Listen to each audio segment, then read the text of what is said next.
Jake Morrison sat in his chair and looked around the huge room. The Galactic Council meeting hall was bigger than any building he had ever seen on Earth. Hundreds of different alien species filled the seats around him.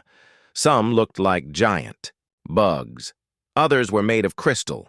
A few were just floating balls of light that spoke in colors. Lisa Carter sat next to Jake. She was his helper and had been working with aliens for 3 years. She still got nervous during these big meetings. Jake did not look nervous at all. He checked his watch and saw it was almost time for lunch back on Earth. The room was very loud. All the different aliens made different sounds when they talked. Some hissed like snakes. Others made clicking noises with their mouths. The crystal beings rang like bells. The floating lights flashed in patterns that hurt to look at. Translation. Machines worked hard to turn all these sounds into words that everyone could understand. High Counselor Vexithara stood up at the front of the room. She was 12 feet tall and looked like a walking diamond. When she moved, light bounced off her body in all directions. Her voice came through the speakers like the sound of breaking glass. "The Galactic Council will now hear the final vote," she said. Her words echoed through the huge room. "All species have been asked to decide about the human problem. We will now announce what we have chosen to do." Jake leaned back in his chair. He knew what was coming. Earth had been watching the Council's secret meetings for months. Human spies were very good at their jobs. The Council thought their meetings were private, but they were wrong. Lisa looked worried. She whispered to Jake, "Should we call Earth and warn them?" Jake shook his head. "They already know what's happening here. Besides, President Hayes is probably playing cards with the generals right now. It's Tuesday." Vexithara raised one of her crystal arms. The room became quiet. Even the floating lights stopped flashing. "The vote is complete. All 847 member species have agreed. Humanity is a danger to peace in the galaxy. They expand too fast. They build too many weapons. They ask too many questions. They must be stopped before they become too strong." Loud sounds filled the room. The alien species were happy about the vote. Bug-like creatures clicked their jaws together. The crystal beings rang like church bells. Flying aliens that looked like giant bats screamed with joy. Slimy creatures that lived in tanks made bubbling noises. "Therefore," Vexithara continued, "the Galactic Council declares war on humanity. All human colonies must surrender. All human ships must be destroyed. The species called humans will be removed from the galaxy for the safety of all other life." More cheering filled the room. Some aliens stood up and waved their arms, tentacles, or whatever they used for hands. Others shot colored lights into the air. The noise was so loud that the translation machine started to break down. Jake Morrison stood up slowly. The aliens near him stopped cheering and looked at him. Word spread through the room that the human was standing. Soon everyone was looking at the small section where Earth's representatives sat. Jake straightened his tie. It was a blue tie with small Earth flags on it. His wife had given it to him before he left for this trip. He looked around the room at all the angry alien faces staring at him. "Well," Jake said in a calm voice, "that's too bad. I guess this means we can't trade coffee with you anymore. My government was really looking forward to that." The room became very quiet. This was not what the aliens expected. They thought the human would beg for mercy. They thought he would cry or get angry or fall down in fear. Instead, Jake Morrison was talking about coffee. Vexithara's crystal body flashed bright red. "Human, do you understand what we have just said? Your species has been sentenced to death. We are going to destroy every human in the galaxy." Jake nodded. "I heard you.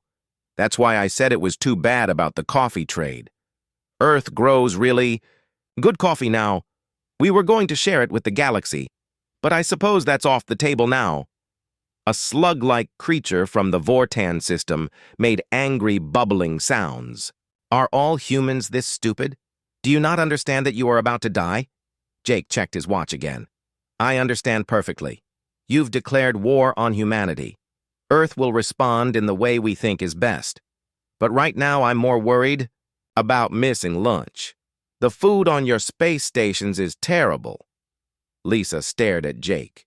She could not believe how calm he was. The most powerful group in the galaxy had just promised to kill every human alive, and Jake was complaining about bad. Food Fleet Admiral Corthan, a tall gray alien with 4 arms, stood up in the military section. Human, your people number only 8 billion across 12 worlds. The Galactic Council commands the armies of 847 species. We have millions of ships and trillions of soldiers. How can you be so calm? Jake smiled. It was not a mean smile or a scared smile.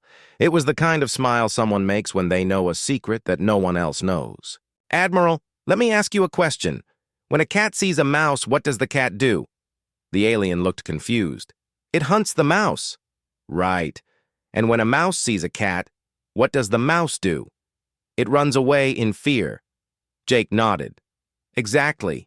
But what happens when a mouse doesn't run? What happens when it just sits there and looks at the cat without any fear at all? Corthan thought about this. I suppose the cat would wonder what was wrong with the mouse. Good answer, Jake said. He picked up his briefcase and started walking toward the exit. Lisa hurried to follow him. The thing is, Admiral, cats are very smart animals. A smart cat knows that a mouse without fear is probably not really a mouse at all. Jake reached the door and turned back to look at the room full of aliens. Earth will respond to your declaration in our own way and in our own time. Until then, I suggest you enjoy your last few days of feeling like the strongest species in the galaxy. He walked out of the room. Lisa ran after him, her heart beating fast. Behind them, the aliens sat in confused silence. This was not how wars were supposed to start. The news reached Earth 6 hours after Jake Morrison left the council meeting. President Mary Collins was eating dinner with her family when her phone rang. She looked at the screen and saw it was Admiral Kate Sullivan calling. Hello, Kate, the president said. Let me guess. The council declared war on us.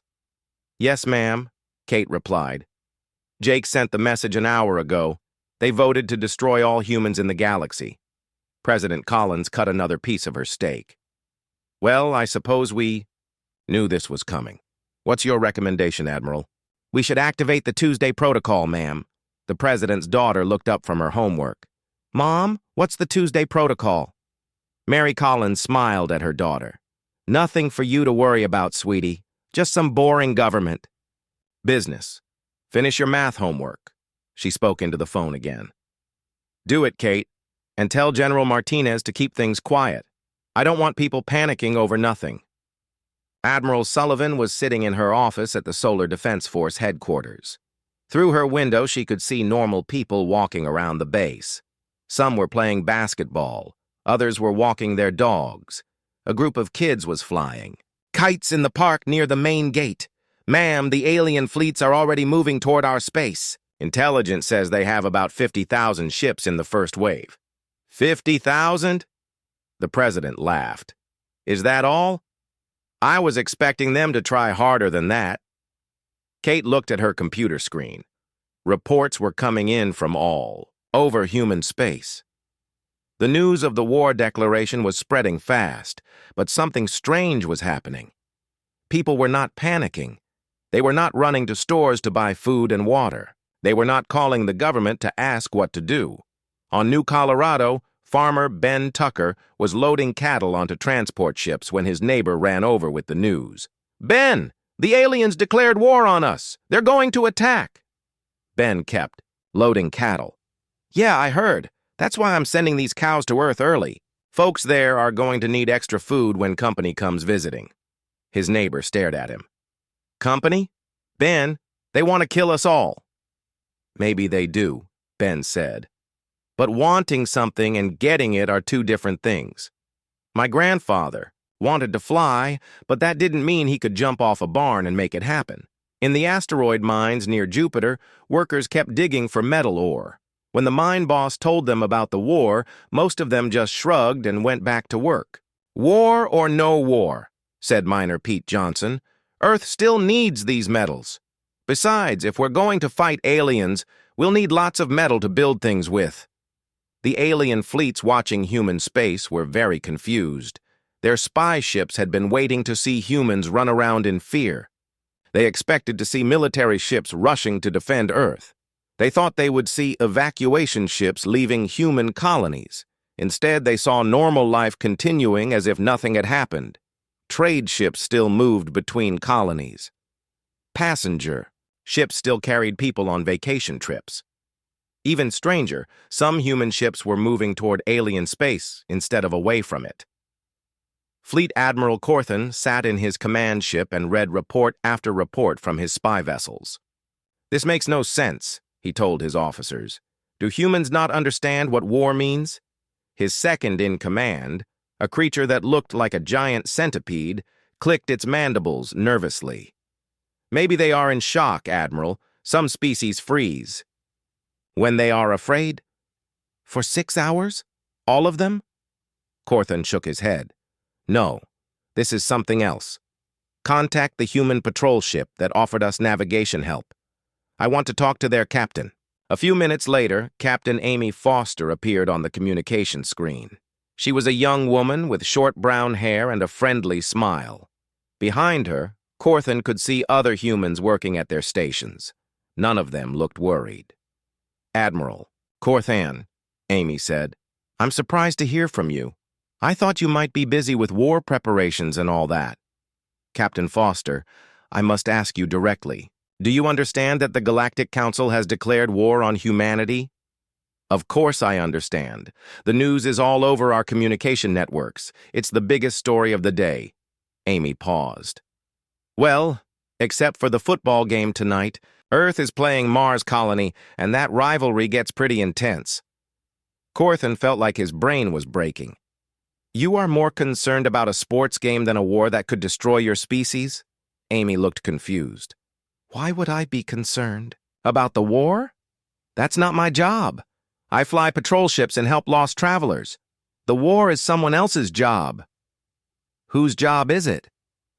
"The people whose job it is to handle wars, I suppose. Look, Admiral, I don't mean to be rude, but I've got a schedule to keep. There's a Centauri freighter coming through this sector tomorrow, and they always get lost. If you need anything else, you should probably talk to someone higher up the chain than me." The communication ended. Corthan stared at the blank screen for a long time. Back on Earth, General Paul Martinez was holding a press conference. Reporters from all over the world had gathered to hear about humanity's response to the war declaration. They expected to hear about emergency military preparations and defensive strategies. Instead, General Martinez spent most of the time talking about the military's new recycling program. "We've reduced waste by 30% this year," he said proudly, "and our new solar panels are producing twice as much energy as the old ones." A reporter raised her hand. "General, what about the alien threat? How is Earth preparing for war?" "Oh, that." Martinez seemed to remember there was a war happening. "Yes, we're handling that situation appropriately. Earth's response will be measured and effective." "Can you tell us what that response will be?" "No, I can't discuss operational details, but I can tell you about our new composting system. Food waste from military bases is now being turned into fertilizer for local farms." The reporters looked at each other in confusion. The general kept talking about recycling and solar panels for another 20 minutes. When someone asked about the war again, he just said that everything was under control and changed the subject back to environmental programs. Dr. Helen Wright was in her laboratory when the war declaration came through. She was studying alien biology samples that the Council had shared with Earth years ago. When her assistant told her about the war, she didn't even look up from her microscope. "That's interesting," she said. "Hand me that blue folder, would you? The one marked Council Species Biological Weaknesses." Her assistant stared at her. "Dr. Wright, did you hear what I said? The aliens declared war on us." "I heard you. That's why I need the blue folder. If we're going to fight them, I should probably review what I know about their biology." She finally looked up from her microscope. "You know, it's funny. The Council has been sharing scientific data with us for years. They've told us all about their biology, their technology, their military capabilities. I wonder if they realize how much we know about them. What do you mean? Dr. Wright smiled. Nothing important. Just an old woman thinking out loud. Could you also get me the red folder? The one labeled Council Military Technology Analysis. And the green one too, please. Psychological Profiles of Council Species Leadership. How many folders do you have? Oh, quite a few. We've been very busy over the years. As night fell, on Earth the planet looked the same as it always did. Lights twinkled in cities around the world. Ships moved peacefully across the oceans. The space elevators continued carrying cargo up to the orbital stations. To anyone watching from space, Earth looked like a world at peace. There were no signs of panic, no emergency preparations, no fear. But in secret facilities around the globe, and throughout human space, other activities were beginning. Old systems were coming online. Forgotten protocols were being activated. Messages were being sent to places the aliens had never heard of. The Tuesday Protocol was now in effect. The alien war fleet arrived at New Eden 3 days after the declaration. New Eden was a farming world where humans grew food for other colonies. It had wide green fields, small towns, and only one space station for defense. Fleet Admiral Corthan chose New Eden because it looked easy to attack. The planet had no big cities and no major military bases. The space station was old and small. Intelligence reports said only 12 humans worked there. This will show the galaxy our power, Corthan told his officers. When we destroy this world quickly, other human colonies will surrender without fighting. The alien fleet was huge. 50,000 ships of different sizes filled the space around New Eden. There were massive battleships from the Aldorian Empire, fast attack cruisers from the Zentari Confederation, and carrier ships full of fighter craft from dozens of other species. Commander Rick Barnes sat in the control room of New Eden's defense station. He was 45 years old and had been running the station for 8 years. Most people thought his job was boring because nothing ever happened at New Eden. Rick was drinking coffee and reading reports when his sensors detected the alien fleet. He looked at his screen and counted the ships. 50,000, he said to himself. That's more than I expected. Lieutenant Sam Price was the youngest person on the station. He was only 22 and had never been in a real battle. When he saw the alien fleet on his screen, his hands started shaking. Commander Barnes, sir. There are thousands of alien ships out there. What should we do? Rick finished reading his report and set it down. First, calm down. Second, activate the defense grid. Third, send a message to Earth letting them know we have visitors. Defense grid? Sir, we only have 6 defensive satellites. They're going to laugh at us. Maybe they will, Rick said, but we should be polite and at least try to defend ourselves. It's what they expect. The alien fleet moved into attack formation. Their weapons powered up and targeted the small space station. Corthan opened a communication channel to demand surrender. Human Space Station, this is Fleet Admiral Corthan of the Galactic Council Warfleet.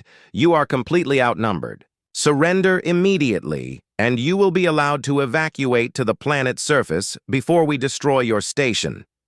Rick appeared on the communication screen. He was still holding his coffee cup. Admiral Corthan, this is Commander Barnes. I appreciate the offer, but I'm afraid I can't surrender. It's against regulations. Regulations? Human, you have 12 people and 6 satellites. I have 50,000 ships and millions of soldiers. Your regulations are meaningless. Maybe so, Rick said, but they're still my regulations. Besides, I haven't finished my coffee yet, and my grandmother always said it was rude to leave a table before finishing your drink. Corthan cut the communication. This human is insane.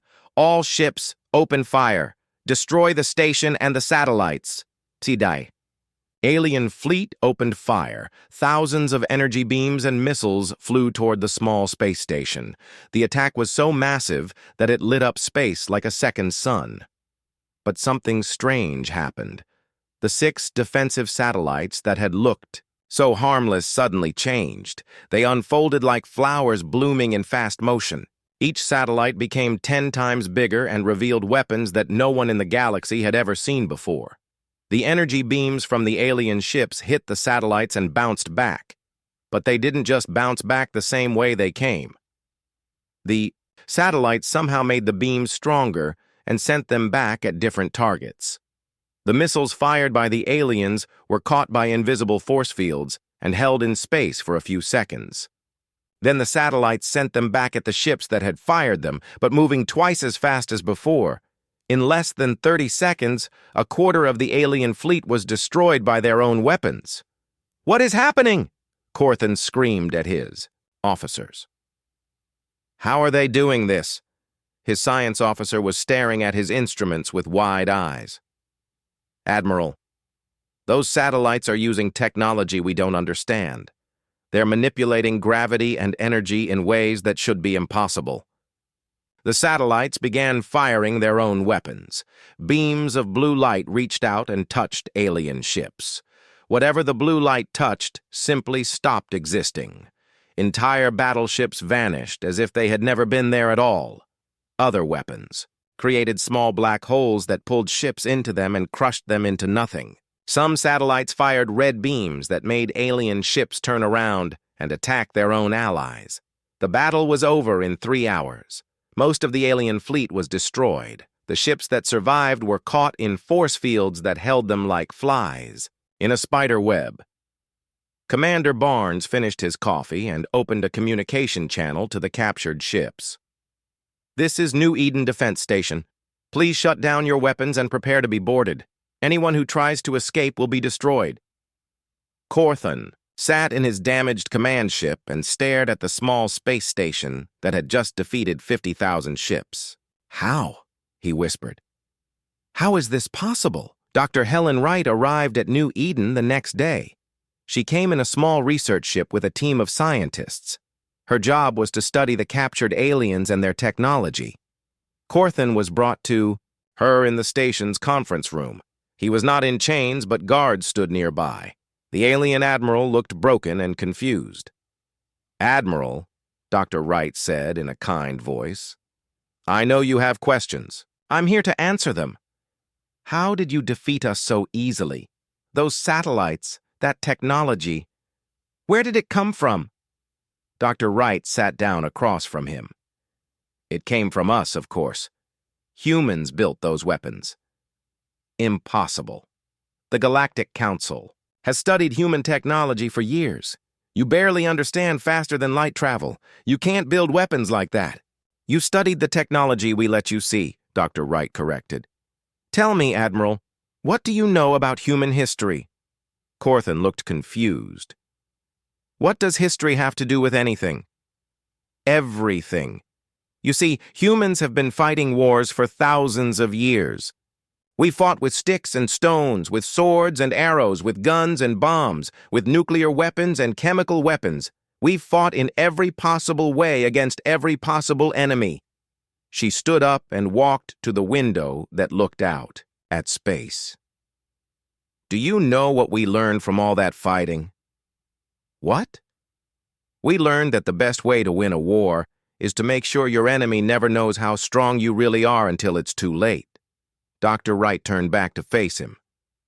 "For the past 50 years, humans have been spreading through the galaxy.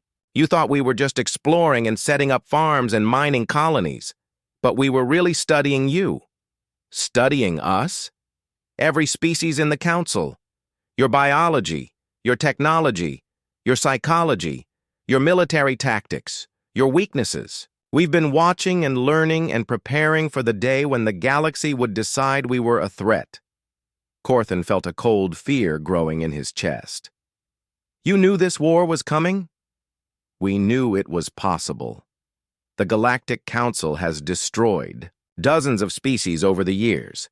Any species that becomes too successful gets declared a threat and eliminated. It's your standard procedure." She sat back down. "So we prepared. Every human colony has defenses like New Eden. Every human ship has weapons the galaxy has never seen. Every human citizen knows what to do if war comes. But your people acted like they didn't care about the war declaration. Dr. Wright smiled. Because we didn't. You can't be afraid of something you're ready for. When you know you're stronger than your enemy, their threats just sound like noise. Corthan stared at her. How many more weapons do you have? How many stars are in the galaxy, Admiral? I don't understand. Then let me be more clear. Humans have been placing hidden installations throughout Council space for decades.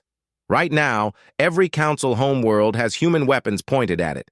Every major military base, every important planet, every strategic location. The alien admiral's face went pale. You're bluffing. Dr. Wright pulled out a small device and pressed a button. A holographic map appeared showing the entire galaxy. Thousands of red dots marked human installations hidden throughout Council space. This is just what we have in your territory, Admiral. Would you like me to show you what we have in the other territories? Corthan looked at the map and felt his world ending. You could have conquered the galaxy at any time. Yes, we could have. But we didn't want to. We just wanted to be left alone to grow and explore and learn.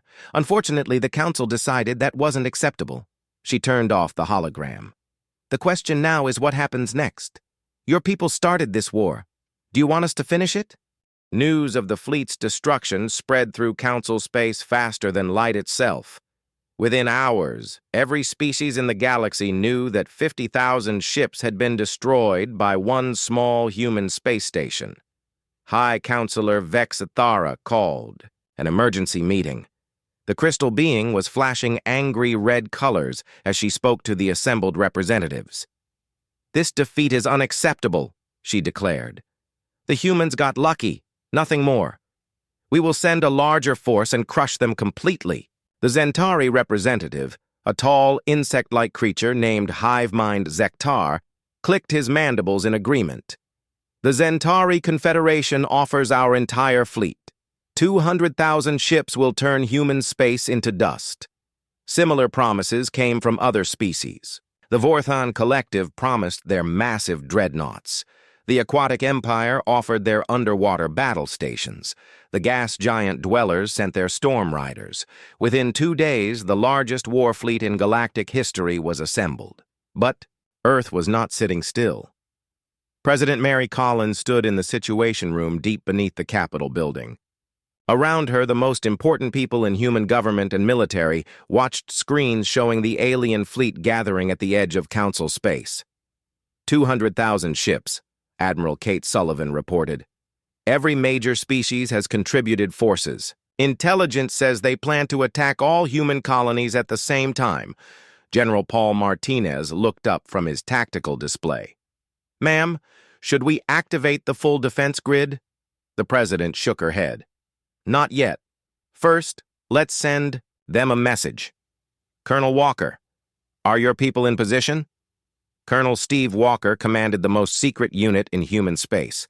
His soldiers were not normal military troops. They were specialists trained for missions that officially did not exist. Yes, ma'am. We have teams ready at every major council installation. Just give the word. President Collins looked at the main screen showing the alien armada. Give the word, Colonel. Show them what humans can do when we stop being polite. Across council space, things began to happen. On the Aldorian homeworld, the crystal beings were proud of their beautiful cities that grew like living gems from the planet's surface. The largest city was called Crystal Harbor, and it was home to 50 million Aldorians. At exactly noon local time, a human woman named Captain Nina Ross appeared on every communication screen in the city. She was sitting in what looked like a small ship's control room, but something about the background seemed wrong.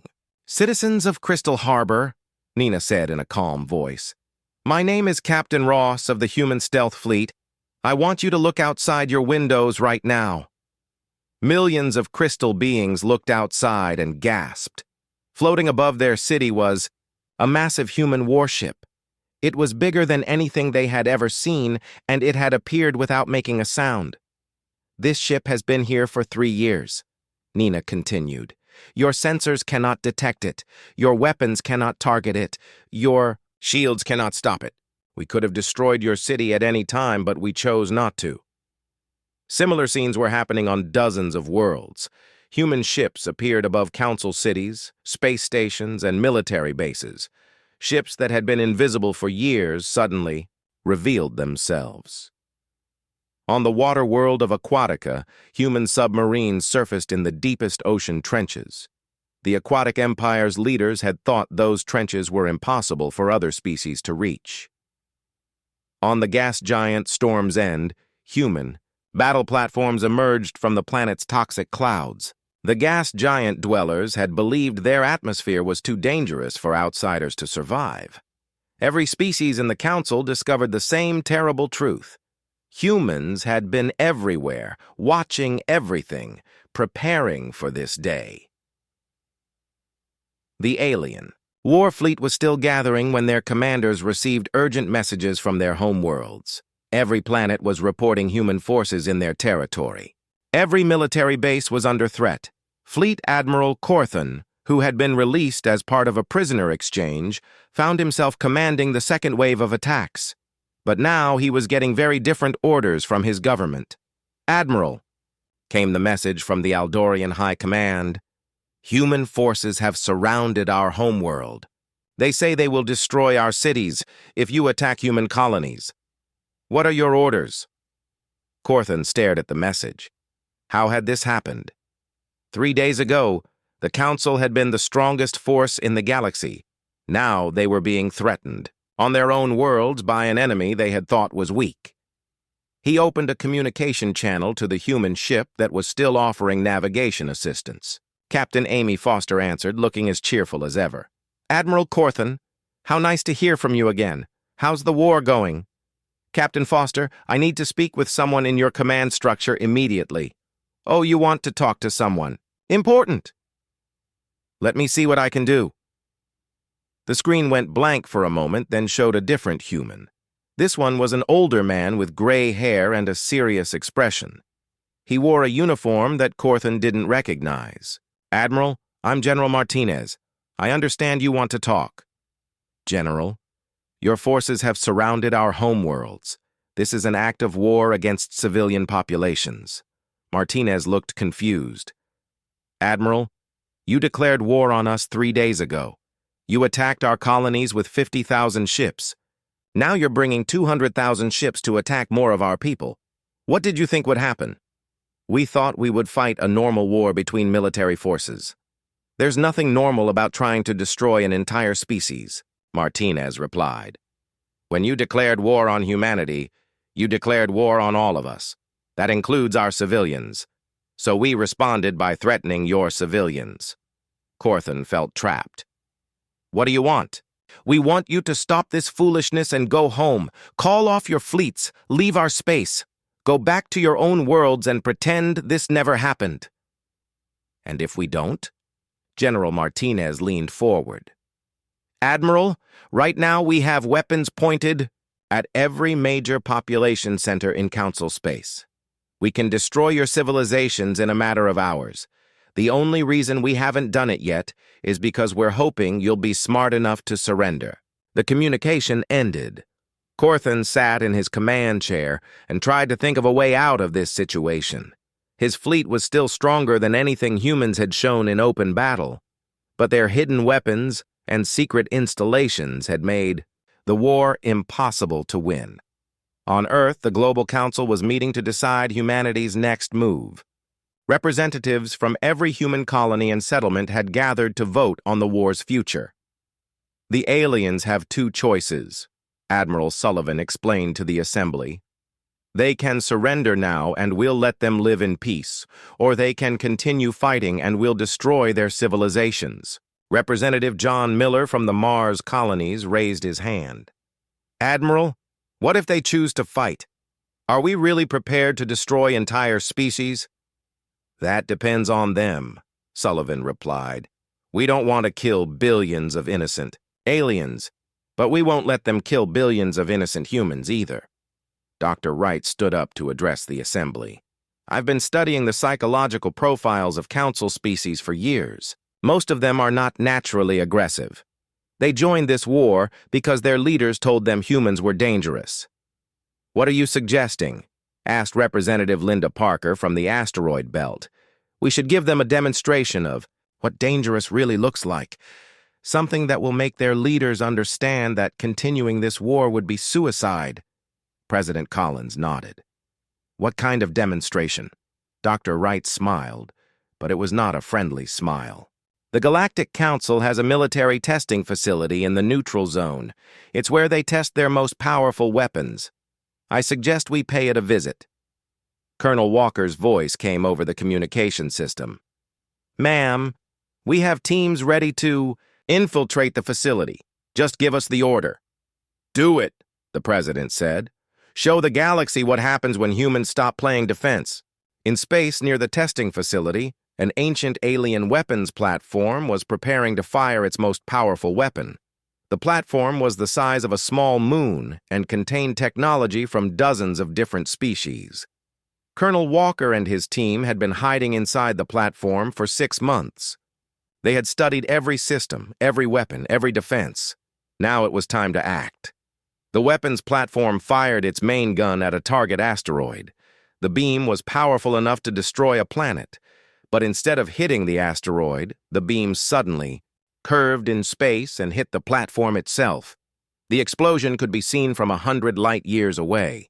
The testing facility and everything in it was completely destroyed. A few minutes later, Captain Nina Ross appeared on communication screens throughout Council space. Behind her, the wreckage of the weapons platform glowed like a dying star. This message is for the leaders of the Galactic Council, she said.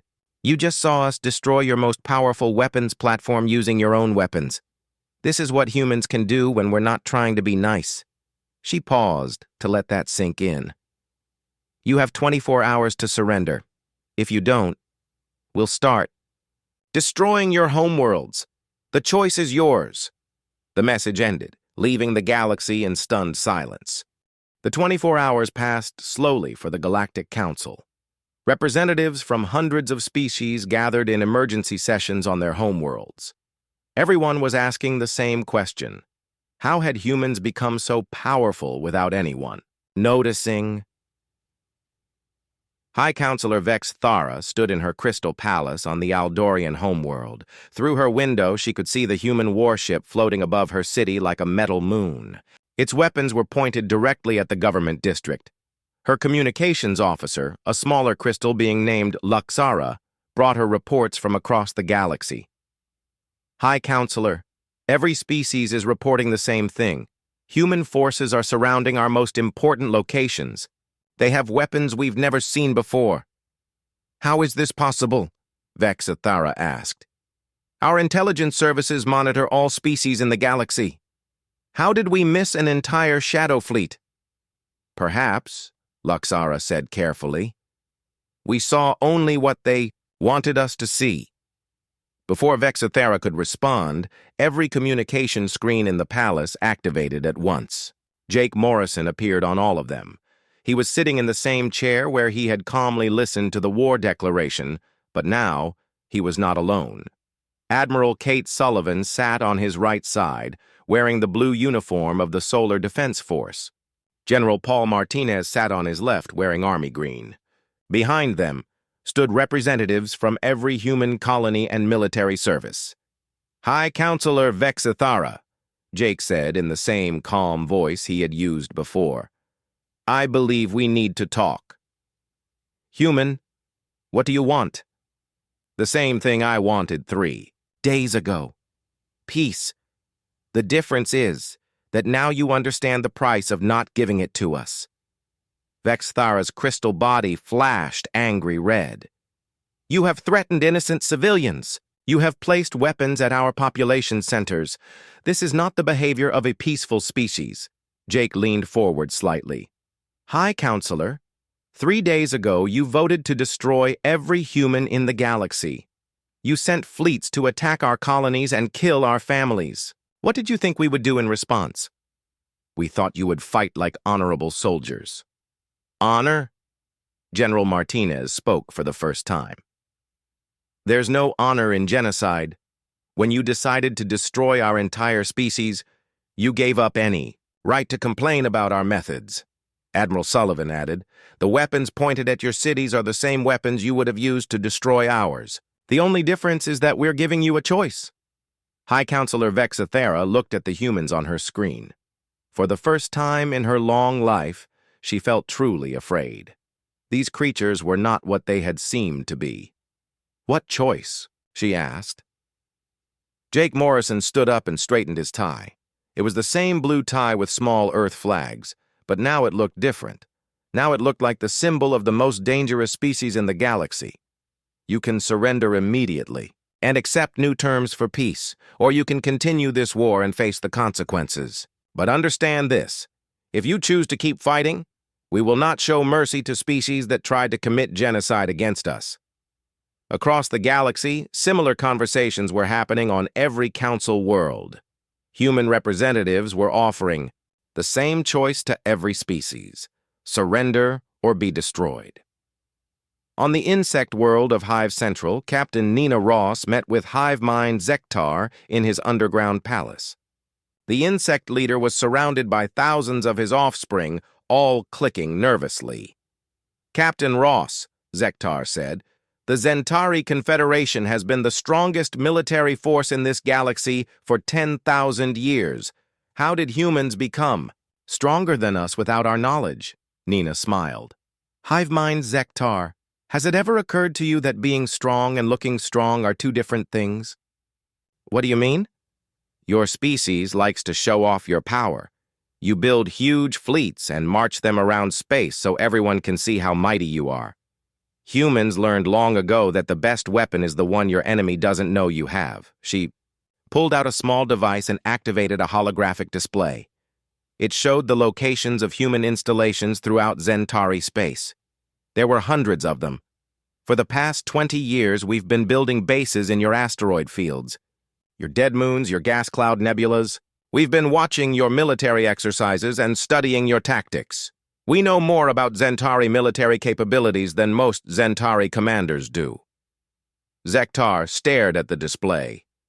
You have been spying on us for 20 years? We've been spying on everyone for decades. It's called intelligence gathering, and humans are very good at it. The insect leader clicked his mandibles in distress. Why? If you had this power, why did you not conquer us years ago? Because we didn't want to conquer anyone. We just wanted to live in peace and explore the galaxy. But we also wanted to be ready in case someone decided we were a threat.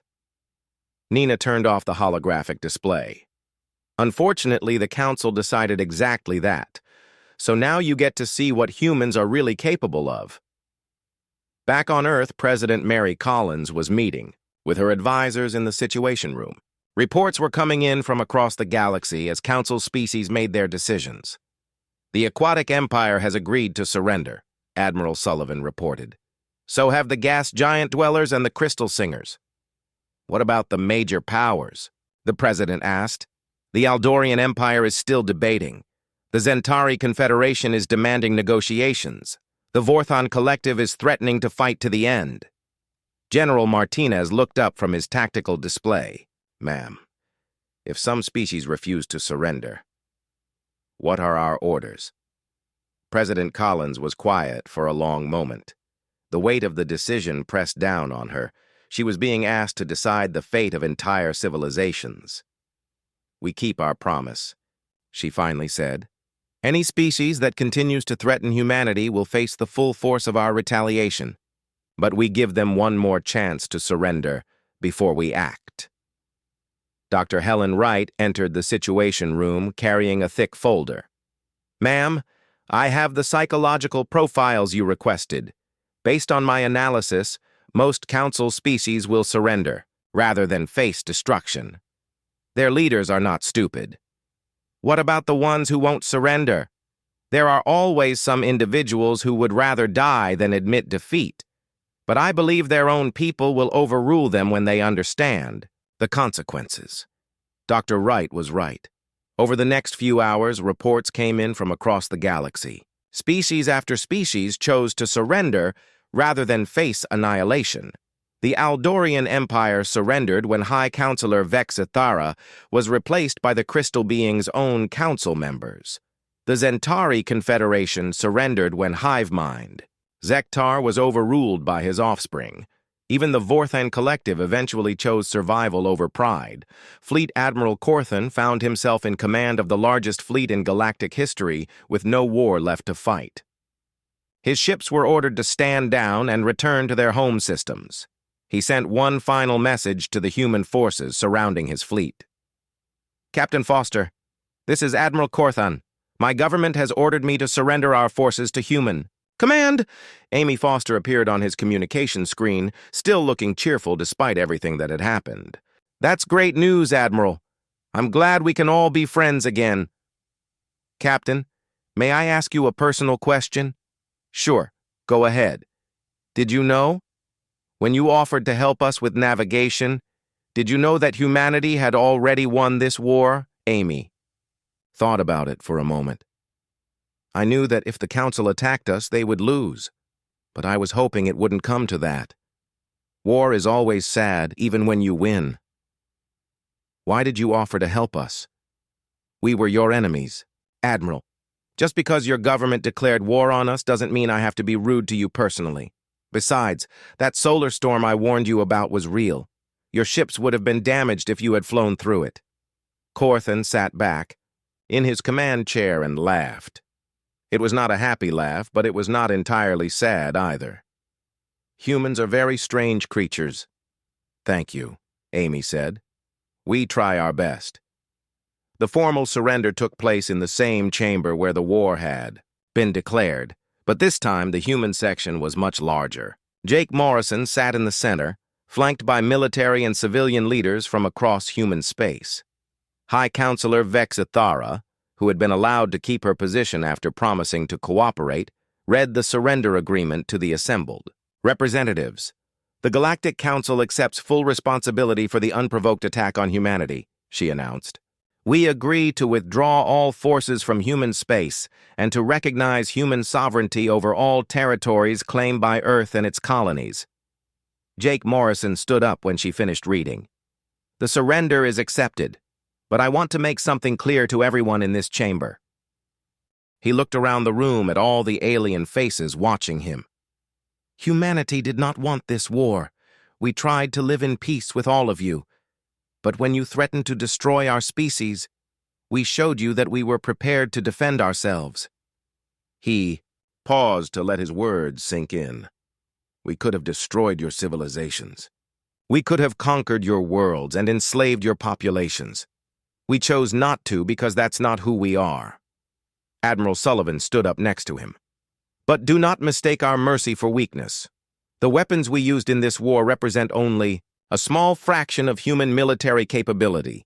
If anyone threatens humanity again, our response will be much more severe. General Martinez also stood. From now on, humanity will not hide our true strength. The galaxy will know exactly what we are capable of. We hope this knowledge will prevent few